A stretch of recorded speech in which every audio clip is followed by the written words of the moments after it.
Assalamualaikum warahmatullahi wabarakatuh. Apa kabar? Saya Hersy Arif dari Forum News Network.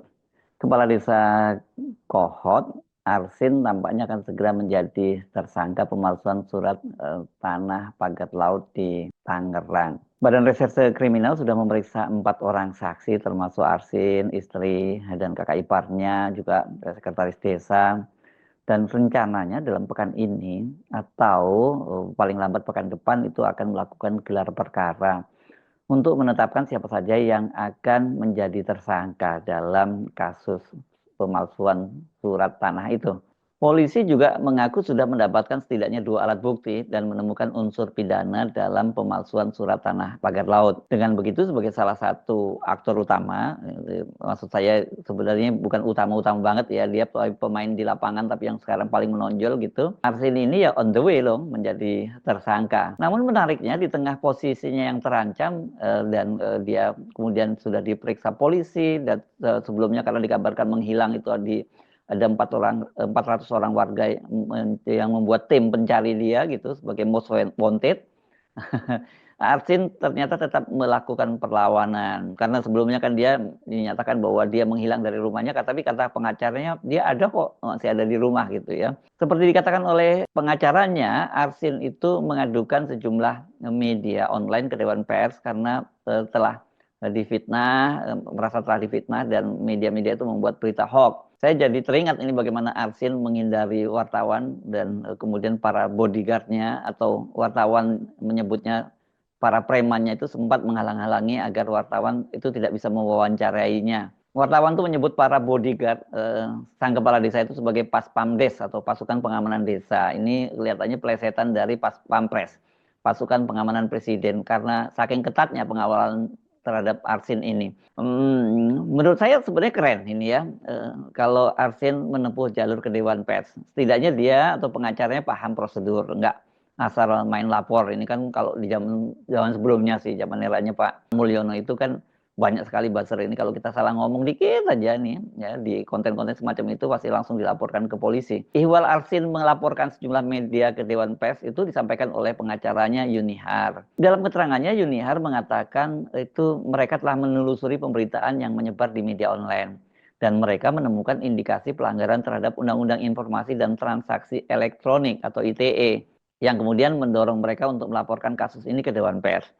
Jadi kami juga telusuri tracking media dan itu sudah kami laporkan ke Dewan Pers. Itu kata dia pada kemarin ya, hari Rabu tanggal 12 Februari 2025 kepada media. Kendati dia sudah melaporkan ke Dewan Pers, tapi itu mereka juga rupanya mengambil langkah hukum terhadap individu-individu yang diduga terlibat dalam penyebaran informasi tersebut.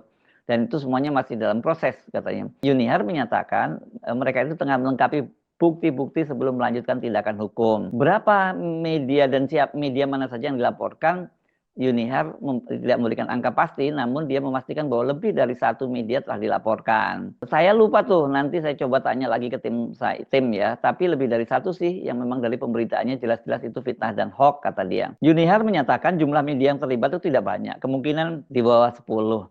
Dan tapi kata dia saat ini mereka masih fokus pendampingan terhadap Arsin dalam proses hukum yang sedang berlangsung. Ini sudah benar, mestinya lapor ke Dewan Pers ya. Ini kok malah kemudian cari individu-individu dan kemudian menjeratnya dengan Undang-Undang ITE. Aduh, coba fokus aja dulu juga dong ya. Kalau fokus pendampingan Arsin, sekarang fokus aja ke Dewan Pers gitu dan biarkan Dewan Pers dulu yang menentukan.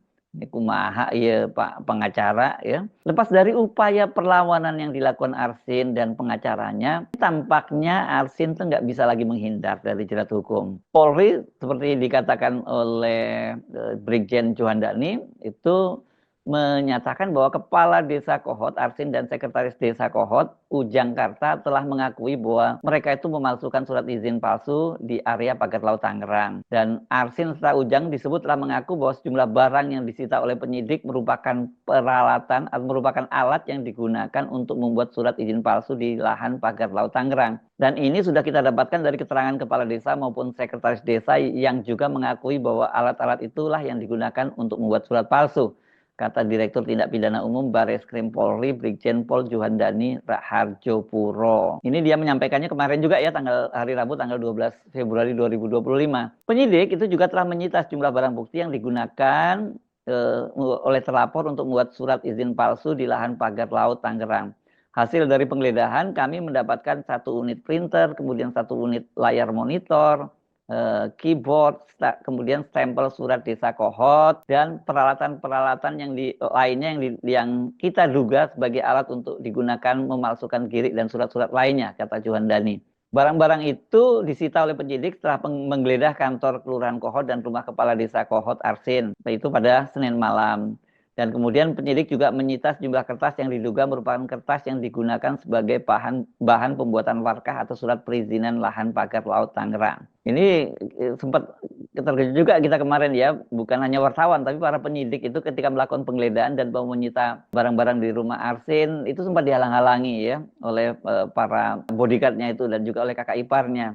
Namun ketika kakak iparnya itu diminta identitasnya, gitu kemudian dia malah menghilang. Kasus Arsin dan pagar laut ini memang menyedot perhatian publik dan banyak yang khawatir kalau kasusnya itu tidak berlanjut gitu ya. Karena kemarin kan ada kesan itu ada pengalian isu terhadap kasus itu ya. Kendati hanya seorang kades, namun Arsin ini menjadi figur yang paling banyak disorot ya. Gaya hidupnya yang wah dengan koleksi jumlah mobil mewah. Kemudian juga sejak awal Arsin itu terkesan berani pasang badan. Bahkan ketika Menteri ATR Nusron Wahid meninjau lokasi pagar laut itu, Jumat 2 pekan lalu kan dia sempat mengaku didebat oleh Arsin. Ini pada waktu itu Arsin tetap ngotot bahwa tadinya lahan itu di situ ada tambak, ada empang-empang warga yang sudah punya statusnya surat giriknya begitu ya. Dan kemudian itu terkena abrasi. Karena itulah kemudian surat-suratnya itu dihidupkan kembali dan diurus di Kementerian ATR, itu yang tergolong sebagai lahan-lahan musnah itu. Dan dari situ kan kemudian kita tahu bahwa 2 perusahaan yang dimiliki oleh Pantai Indah Kapuk II itu membeli surat-surat itu dari warga. Mengakunya begitu. Padahal banyak warga yang mengaku mereka tidak tahu menahu, bahkan ada yang mengaku namanya dicatut gitu ya oleh Arsin untuk membuat surat ini surat-surat girik itu. Bahkan ada seseorang yang mengaku dia sudah disebut mati karena itu hanya katanya diwariskan kepada anaknya. Padahal dia ini masih segar bugar dan dia merasa tidak pernah punya lahan di situ, lahan tambak gitu ya. Pemeriksaan Arsin apalagi kalau kemudian dia ditetapkan jadi tersangka, ini diharapkan bisa menjadi pintu masuk membuka kotak Pandora kasus pagar laut ini. Kasus ini memang diduga melibatkan banyak banyak figur-figur kuat lah ya. Jadi bukan hanya mainan seorang Arsin gitu ya atau seorang kepala kantor pertanahan di Tangerang. Ini enggak, ini kasus gede ini ya. Ada big fish di sini. Menteri ATR Nusron Wahid misalnya sudah mengambil tindakan membatalkan 50 SHGB, sertifikat hak guna bangunan, dan katanya masih akan ada puluhan lain yang dia batalkan. Nah, tapi kalau dalam kasus ini saya kira mestinya dibatalkan semua ya. Dan kemudian menindak 8 orang pegawai ATR. Ini namun kebanyakan kan hanya di level bawah. Ini paling tinggi adalah Kepala Kantor Pertanahan di Tangerang. Namun ketika meninjau pagar laut di Bekasi, Nusron itu mengatakan soal pemalsuan surat pagar laut itu nggak mungkin kalau hanya dilakukan oleh pejabat bawahan. Karena yang punya akses passwordnya ke sistemnya itu ya memang mulai dari Kepala Kantor Pertanahan tetapi sampai ke atas ya, ke atas itu bisa Dirjen, Sekjen, dan Menteri. Nah itu yang bikin seru itu karena dia menyebutnya sampai ya di sekitar-sekitar itulah, artinya di sekitar-sekitar juga Menteri, Sekjen, dan Dirjen itu. Nah kalau dalam kasus pagar laut di Tangerang sangat jelas kok ya, permainan ini permainan taipan besar Aguan dan Antoni Salim yang mau membangun kota baru ya. Ini lahannya sangat gede dan canggih kotanya, kota modern itu. Jadi nggak mungkin ini hanya permainan di level Kepala Kantor Pertanahan, karena kemudian kan juga terbukti itu rencana tata ruang dan tata wilayahnya dan rencana wilayahnya maksud saya itu oleh Pemkab atau pemerintah Kabupaten Tangerang juga sudah diubah gitu. Apalagi kan Pantai Indah Kapuk II yang membawahi proyek-proyek di situ, proyek-proyek di pagar laut itu sudah mendapat status sebagai proyek strategis nasional di eranya Jokowi. Sebenarnya tepatnya bukan Pantai Indah Kapuknya, tapi perusahaan aguannya yang mendapat status sebagai proyek strategis nasional. Karena itu ya, banyak juga yang menyerukan selain Aguan dan Antoni Salim, Jokowi juga harus ikut diperiksa. Mudah-mudahan saja dalam kasus ini, kalau toh Arsin itu dijadikan tersangka, jangan sampai dia hanya dijadikan tumbal atau dia bersedia menumbalkan dirinya untuk melindungi para figur-figur yang lebih kuat dan berkuasa. Sehingga kasusnya hanya dilokalisir sampai dia arsin saja, seperti halnya juga ketika di Kementerian ATR itu kan dilokalisir hanya sampai X Kepala Kantor Pertahanan Kabupaten Tangerang. Targetnya apa? Ya untuk memuaskan publik gitu ya. Karena kemarin kan ini coba dialihkan ini tampaknya dengan isu kelangkaan LPG 3 kg tapi batal ya. Karena di tengah jalan kemudian itu diminta oleh Pak Prabowo agar Menteri SDM itu kemudian membiarkan atau mengizinkan kembali para pengecer atau pedagang-pedagang warung-warung di kampung-kampung itu untuk bisa menjual sehingga rakyat bisa mengaksesnya. Redalah kasus itu ya. Padahal kasus itu kemarin heboh banget dan mengharu biru dan praktis orang memang tidak lagi membicarakan pagar laut. Dan itu kelihatannya ya memang yang menjadi salah satu tujuan mereka gitu ya. Harus diingat kasus pagar laut ini adalah contoh nyata keserakahan para taipan oligarki yang bersekongkol dengan penguasa dan membuat rakyat sengsara. Para nelayan laut makin sulit melaut, para petani dan petambak lahannya digusur, ya lahan tambak dan sawahnya digusur. Dan akhirnya itu mereka akan terusir dari kampung halaman sekaligus tempat mereka menggantungkan hidupnya selama ini. Jadi betul-betul kejam ya, tidak hanya mengusir mereka dari kampung halaman tapi juga mematikan mata pencariannya. Itu kan berarti juga membunuh kehidupan mereka. Saya Subhan Arif dari Forum News Network. Sampai jumpa lagi. Wassalamualaikum warahmatullahi wabarakatuh.